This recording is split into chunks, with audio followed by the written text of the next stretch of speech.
Hare Krishna.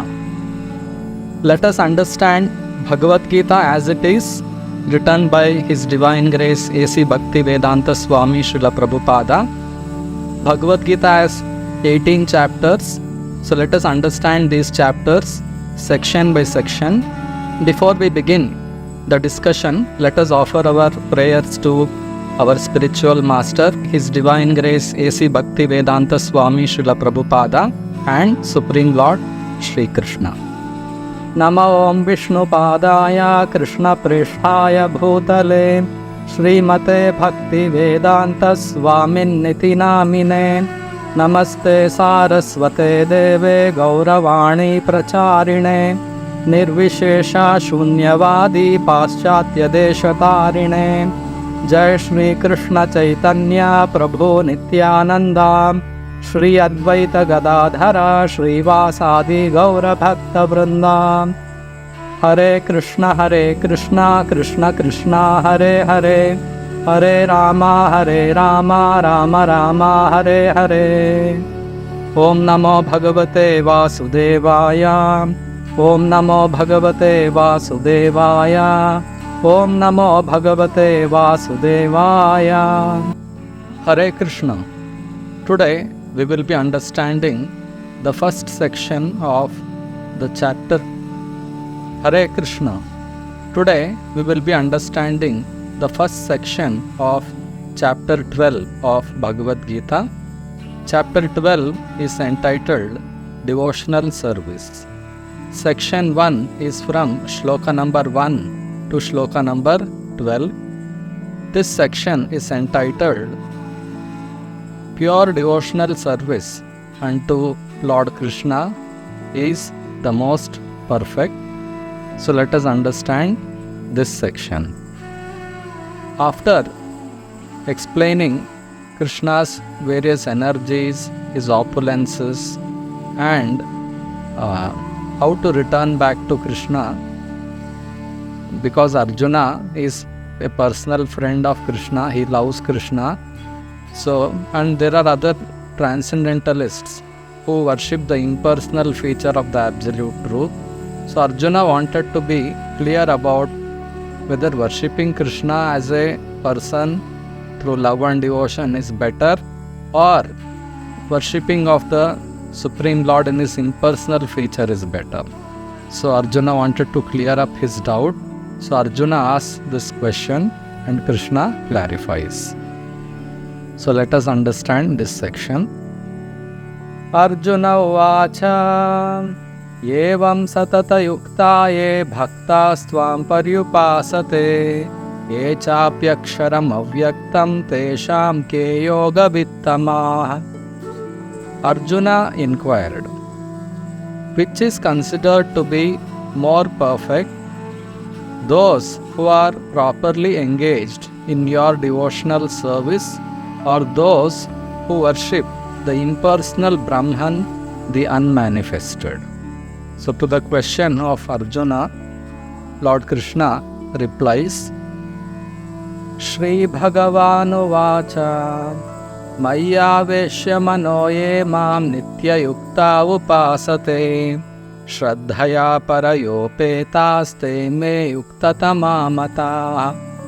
The blessed Lord said, he whose mind is fixed on my personal form, always engaged in worshipping me with great and transcendental faith, is considered by me to be most perfect.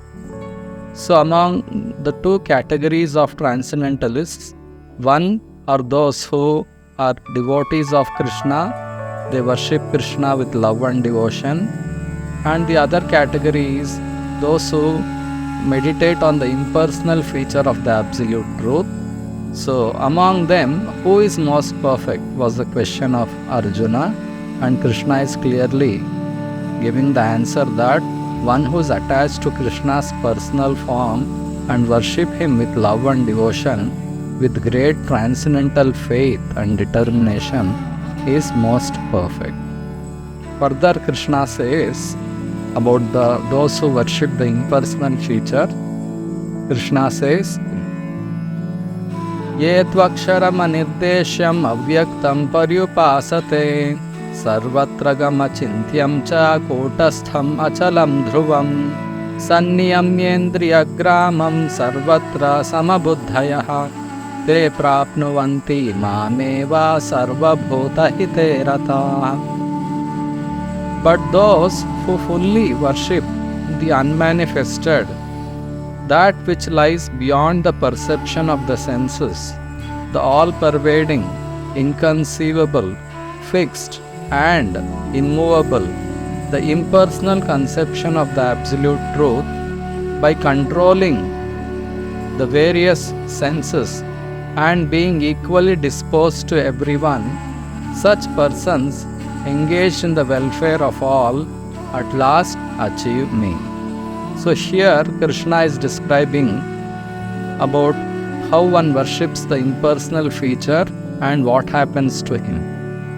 So those who cannot accept the personal form of the Lord immediately, for them the recommendation is they can meditate on the impersonal feature of the Absolute by studying the Vedic scriptures such as the Upanishads, where lots of description about the impersonal absolute truth is given.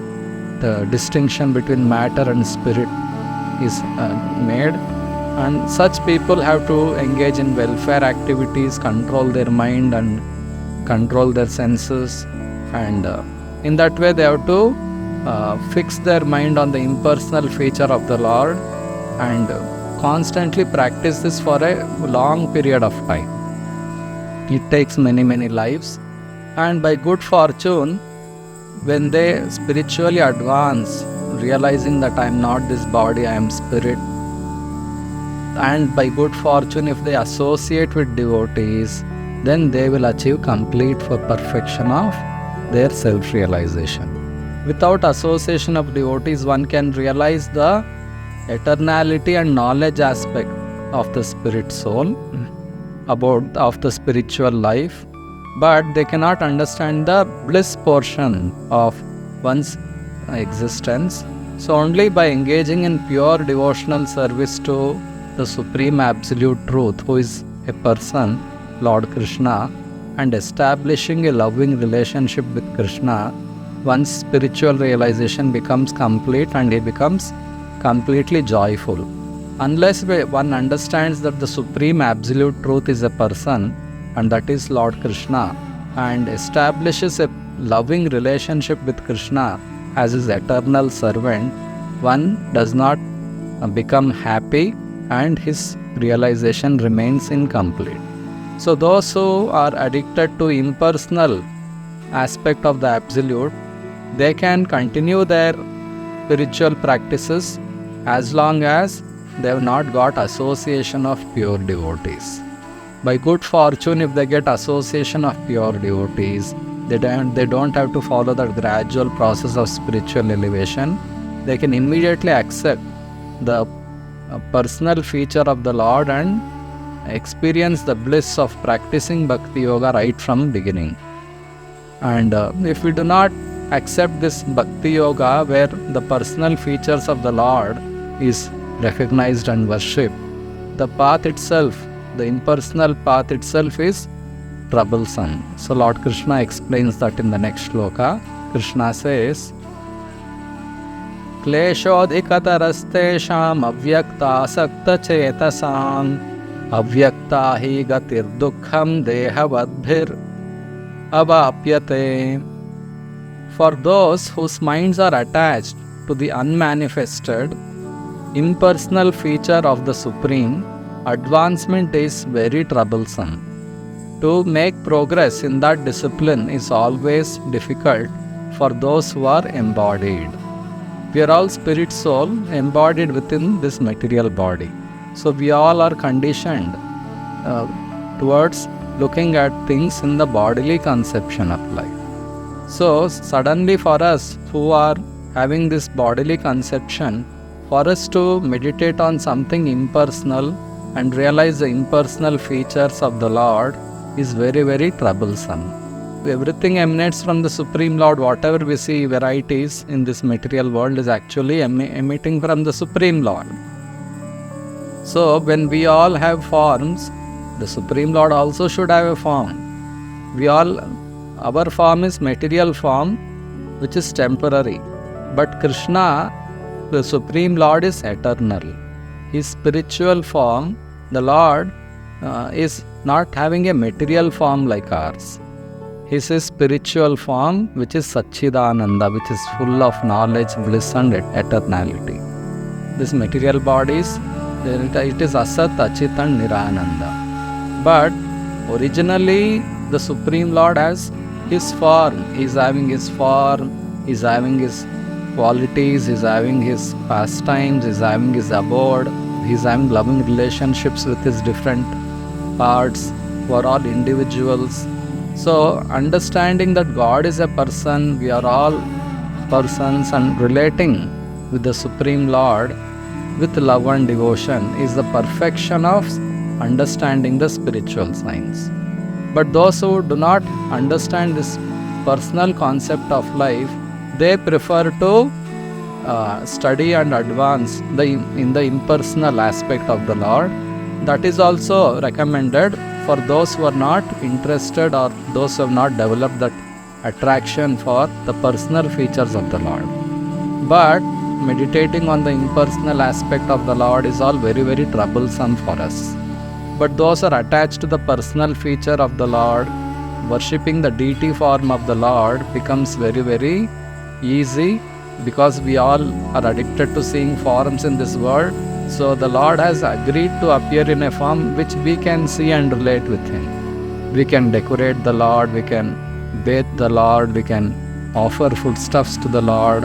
In that way, it becomes very, very easy to establish a loving relationship with the Lord through the deity form of the Lord. Deity form of the Lord is non-different from the Supreme Lord.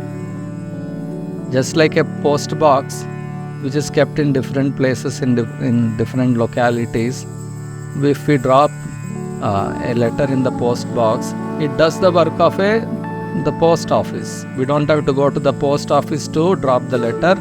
If we drop the letter in the post box, which is authorized by the post office, it performs, the letter reaches its destination. In the same way, deity form of the Lord is as good as the Supreme Lord. Deity form is called the Archa-avatara. The Archa-avatara or incarnation of the Supreme Lord. Through the deity form, we can worship the Supreme Lord. The Lord is personally present in the deity form, and we can offer all our services to please the Supreme Lord. In that way, we can elevate spiritually and reach life's perfection of establishing our relationship with the Supreme Lord. So clearly here Krishna is telling that those who are addicted to the impersonal aspect of the Supreme, advancement in spiritual life is difficult, because that is unnatural for a conditioned soul. So further Krishna says, Ye tu sarvani karmani mai sanyasya matparaha ananyenaiva yogena mam dhyayanta upasate teshamaham samudharta mrityu samsara sagarat bhavami nachirat partha maya veshita chetasam. For one who worships me, giving up all his activities unto me and being devoted to me without deviation, engaged in devotional service and always meditating upon me, who has fixed his mind upon me, O son of Pritha, for him I am the swift deliverer from the ocean of birth and death. So here clearly Krishna is explaining how he reciprocates with a devotee. Those are fully fixed in devotion to Krishna, with love and devotion. Krishna takes care of all their necessities. A devotee who is completely dependent on the Supreme Lord and performs his constitutional activity of serving the Lord always, he doesn't have to worry at all about his life even in this material world. In this material world is full of miseries. Krishna has told in the Bhagavad Gita, this place is Dukkhalaya, a place of suffering. But those who engage in pure devotional service, they don't undergo any suffering because they're connected to the Supreme Lord. Even though we may see a devotee also is suffering some bodily diseases, actually a devotee is detached from bodily pains and pleasures. He fixes his mind and intelligence and he uses his senses in serving the Lord. He actually enjoys transcendental pleasure, being connected with the Supreme Lord through love and devotion. Even though externally there may be bodily defects, there may be bodily diseases, bodily pains and pleasures do not affect a devotee. And the Lord also maintains a devotee, He protects a devotee. The devotee is completely under the care and protection of the Supreme Lord. So here clearly Krishna is telling that those who have completely surrendered themselves to me, I am the swift deliverer from this ocean of material suffering. So the Lord takes charge of pure devotees and He delivers them from this miserable material existence. Further, Krishna says, Mayyeva mana adatsva mai buddhim niveshaya nivasishyasi mayyeva atha urdhvam na samshayaha. Just fix your mind upon me, the Supreme Personality of Godhead, and engage all your intelligence in me. Thus you will live in me always without a doubt. So Krishna is recommending to practice pure devotion to Him. Krishna is telling that you fix your mind upon me and always be engaged in pure devotion to me. Now, this is the highest stage of devotional activity. It is a stage of transcendental attachment to the Supreme Lord. Unless we have developed our transcendental attachment to the Supreme Lord, we cannot constantly fix our mind on the Supreme. So Krishna's recommendation is we should constantly be connected with the Supreme and always think of Him and be engaged in His service. Lord Chaitanya says, Kirtaniyaha sada harihi. Always keep chanting the holy names of the Lord, especially the Hare Krishna Maha Mantra. Hare Krishna, Krishna Krishna, Hare Hare, Hare Rama, Rama Rama, Hare Hare. Since Krishna and His holy name are non-different, by constantly chanting the Hare Krishna Maha Mantra, we can always be in touch with the Supreme. We cannot imitate pure devotees by constantly chanting 24 hours a day, but under the guidance of a pure devotee, a spiritual master, we can do some recommended number of rounds on the Japamala. So in that way, we should practice pure devotion to Krishna. So further Krishna says, Atha chittam samadhatum na shaknoshi mai sthiram abhyasa yogena tato mamichhaptum dhananjaya. My dear Arjuna, O winner of wealth, if you cannot fix your mind upon me without deviation, then follow the regulated principles of Bhakti Yoga. In this way, you will develop a desire to attain to me. So, because all of a sudden in the beginning we cannot be completely attached to Krishna, Krishna is now recommending, if you are not completely attached to me and you are not able to completely fix your mind on me, you practice the regulated principles of bhakti and in that way you desire to attain me. So to practice Bhakti Yoga, first of all, one has to approach a pure devotee, a spiritual master, surrender unto him, render service unto him, please a spiritual master and submissively inquire from him about the spiritual science. That the spiritual master, being a pure devotee of Krishna, very kindly, very mercifully, he reveals all the aspects of spiritual science, and in that way one can practice the devotional principles and elevate spiritually. So to practice spiritual science, guidance of a spiritual master, surrendering to a spiritual master is a must, it is compulsory. Without the guidance and direction of a spiritual master, we cannot make any spiritual advancement. So in this age of Kali, in this modern age, to make spiritual advancement, one has to rise early in the morning, take bath, and then attend Mangala Arati, worship the deity form of Krishna, either in one's own home. In the beginning, if we are not able to even worship the deity form, it's better to keep a picture of Radha and Krishna and offer our worship.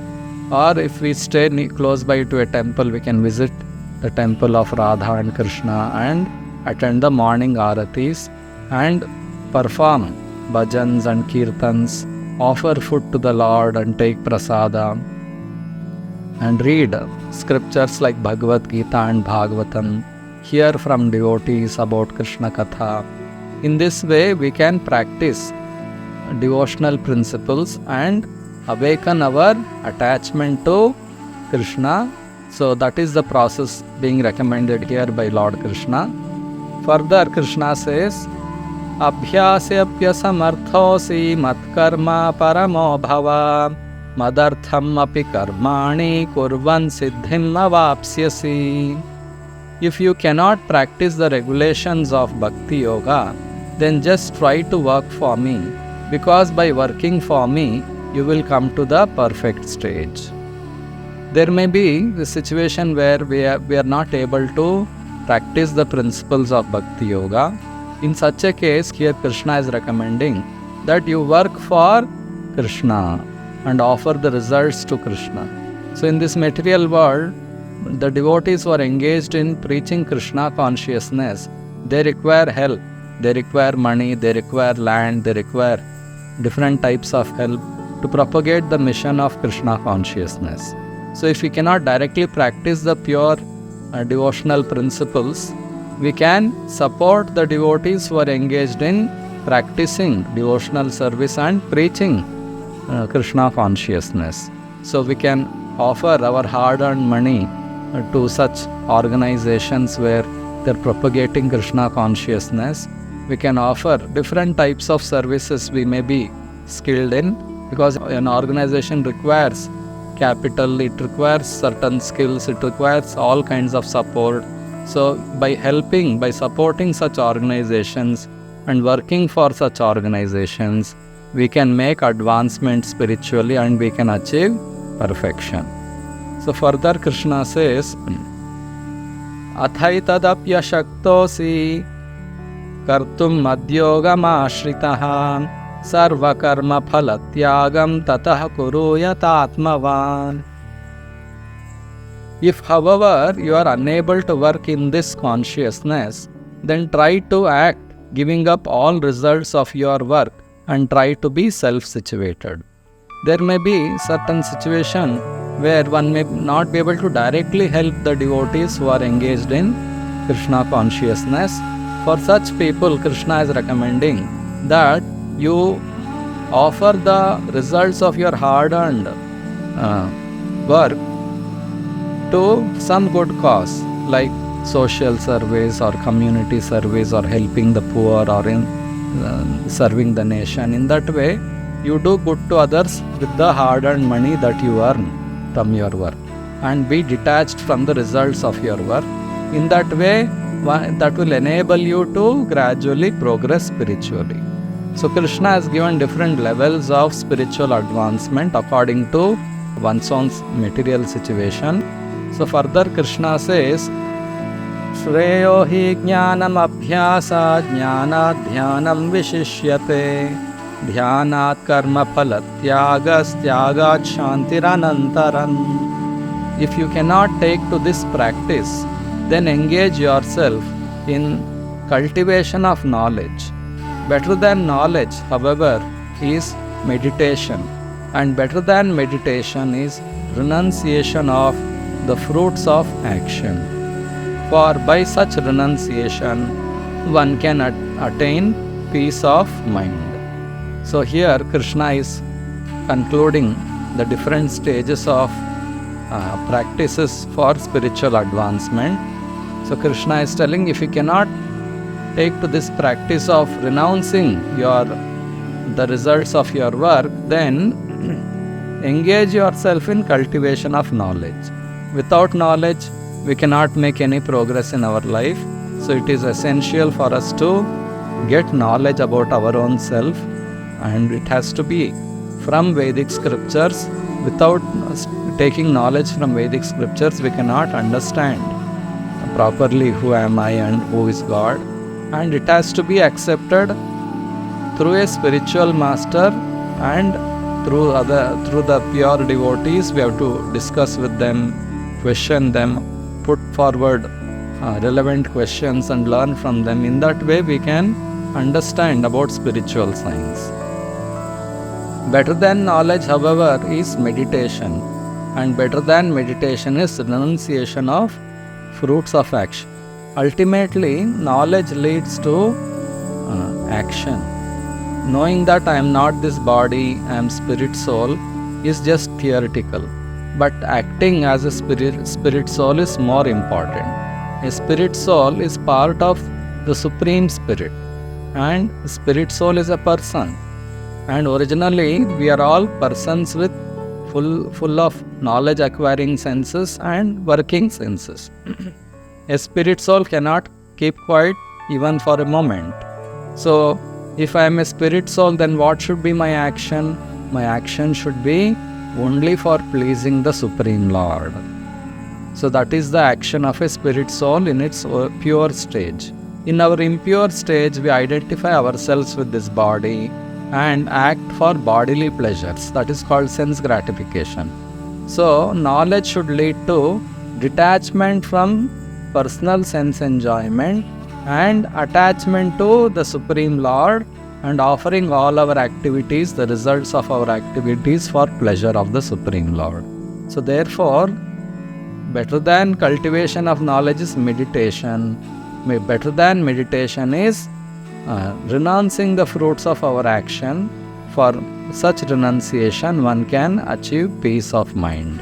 So ultimately, offering the results of our activities to please Krishna, that will give real peace and pleasure to the spirit soul. So this is the conclusion of the purpose of spiritual elevation. So further, Krishna will be describing different qualities in a pure devotee that pleases him. We will be understanding that in the next section. Hare Krishna.